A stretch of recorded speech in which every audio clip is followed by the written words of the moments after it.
break down. I mean, he's clearly doing NLP, mind control program, when he gives these speeches, the way both parties have gotten behind him, the way Pat Robertson is getting behind him, saying socialism's good, it will save us. Obama is unstoppable. We have Kissinger saying he is the man, the world's perception. This is an opportunity for a new world order. In fact, cue that video up. We'll play a clip of it later, just the part where Kissinger says that. They're halfway through the 3-minute clip. David, break down, what's happening with Barack Obama and how he's being sold and packaged as this messiah. Well, what they've done is used all the mass mind control techniques, and the key one is to turn him, over the last year, 2 years, into a blank screen on which the people project their own version of what he is. And they've done this by ensuring that he never goes into specifics up to the point where he was elected. Because once you go into specifics, when you're trying to be elected, you're already pushing some people away who don't like your specifics. So that's what you mean. No, I don't want that.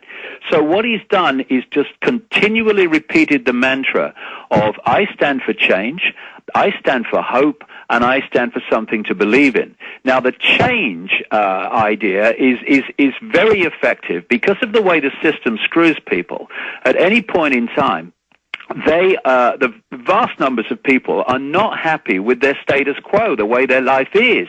So anyone who comes along and starts saying, I will change things, is immediately open to that because, well, I don't like the way things are. Change, yeah, change. I mean, Clinton did this when he got elected for the first time.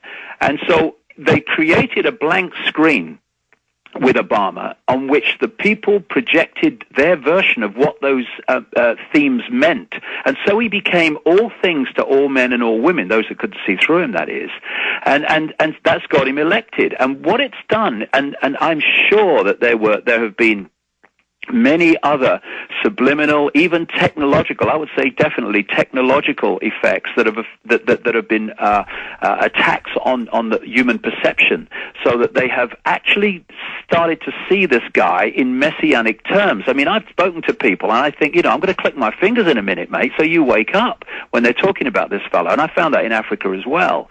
So he's going to get this, compared with most presidents, a really big honeymoon period where he's going to be allowed to get away with a lot of things that other presidents like Bush wouldn't. Oh, let's see what Bush is doing. Look, I knew it. No, but Obama is going to be different for a while anyway. And I expect, because they have this agenda and they want to push it on as fast as possible, and they understand this honeymoon period, anything goes for Obama, following January the 20th, that we're going to see things kick off real quick. We're going to see a blitzkrieg of activity before the public wakes up. And going back, look at all his betrayals, though, to get the anti-war movement that swept the Democrats into Congress in 2006. Behind him, his handler, who brought him and Governor Blagojevich up, Rahm Emanuel, who's an IDF officer, not even really an American citizen or dual citizen, a foreign Mossad operative. He openly is the biggest pro-war person in the Democratic Party, but it's come out now. He told Obama, lie and say you're against it, and then now he's the chief of staff. So just incredible betrayal. The wiretapping against the Americans, flip-flop on that. Now he wants to confront Russia. I mean, Obama is doing 180 degrees from what he claimed he'd do, but now he's not saying anything. He's not weighing in on Gaza, on nothing. He's just sitting there and being our savior. Well, Obama's not just a blank screen in the way I've just described. He's also a blank mind in terms of his own intellect. He's just a frontman. He's a salesman for the people behind him, not least the big new Brzezinski. And it's interesting that if you read Brzezinski's books and then you hear Obama's policies, they kind of mirror each other. I got a quote here from a Brzezinski book before anyone had heard of Obama nationally. And it said, this is Brzezinski writing, needed social reassessment can be encouraged by deliberate civic education that stretches the notion of service to a higher cause than oneself. As some have occasionally urged, a major step in that direction would be the adoption of an obligatory period of national service for every young adult, perhaps involving a variety of congressionally approved domestic or foreign good works.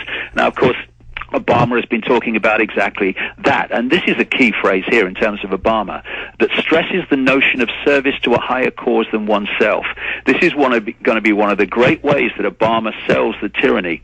He's going to sell it as people coming together, as serving a higher cause, and again you hear him, not him, just him, but his wife as well, in some of her speeches, talk about the fact that America, he's going to have to sacrifice to bring about this change. And one of the key sacrifices, without any question, is going to be sacrificing their sovereignty and ability to govern themselves. And that's why Colin Powell and Vice President Biden-elect are all saying, get ready for things that are unpopular when they're speaking to inner core groups of Democrats around the country, and it's been caught on tape a few times. They're saying the people aren't going to like any of this, and that's raiding the pension funds, starting new wars, and there's also this classic mind control, and I want you to speak to this particular tactic. They'll announce, we want world government's good, New World Order's good, New World Order means world government. Then they'll say, but I didn't just say that, and you're insane if you're against world government, and if you believe in world government, it exists, and if you think it's good, it exists, but if you don't want world government, you're insane, it doesn't exist. And then we've seen, again, all these publications announcing world government in our face. It's the same thing with Obama. There's just this almost like they're testing being ridiculous, lying in public, doing asinine things, and studying re-education camps in Soviet Russia and communist China. That's what they did. They made the interrogations crazy. They made people change what they were saying and believing every day. They would say, I'll quit torturing you when you say you agree with this. Okay, I agree. They'd still go ahead and torture you. Now you have to say you believe in that.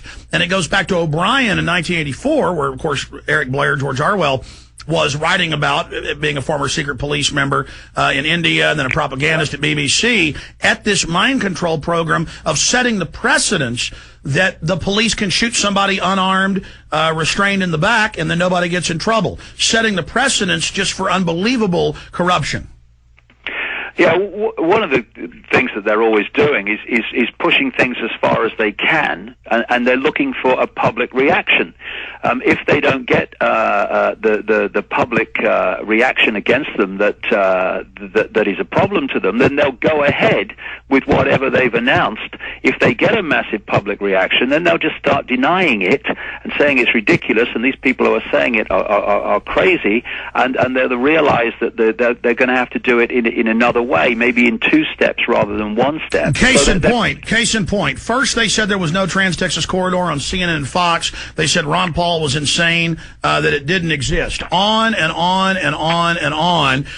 Then they put up the signs, put up a lot of the toll roads, many of the 8,000 miles of toll roads, about 10% were put in place. Then they came out this week and said, okay, the Trans-Texas Corridor is dead. And then they announced a few days later, well, really, it's not dead. We're just breaking all the projects down into sub-pieces, and we're going to carry out every single bit of seizing your infrastructure to put international toll roads on it. So there's the example right there. Meanwhile, I'm on national radio debates, and the talk show host laughs at me and says none of this even exists. Yeah, that's the way they work. And, you know, in terms of Obama, we've got a mass mind control operation behind him that's far more, well, it's not sophisticated if you know how it works, but if you don't, it's far more sophisticated than I've come across. This is really a step up. Well, you said it. They're using every science they've developed together, overlaid, working on all 8 cylinders like I've never seen. And normally they would play off the left-right paradigm with both parties for the illusion of that the Congress and the president really run things and aren't just front puppets, for the real guys upstairs, as you've said so many times. For the first time ever, they're telling us we must be unified. And for me, that is the signal that they are really moving into a new phase.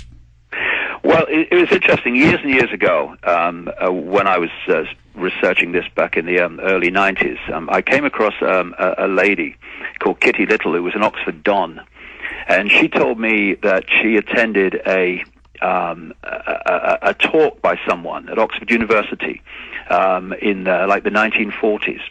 And she got into this meeting, which was a closed meeting, because they thought she had certain political views and she didn't, and so she was an interloper and they didn't know.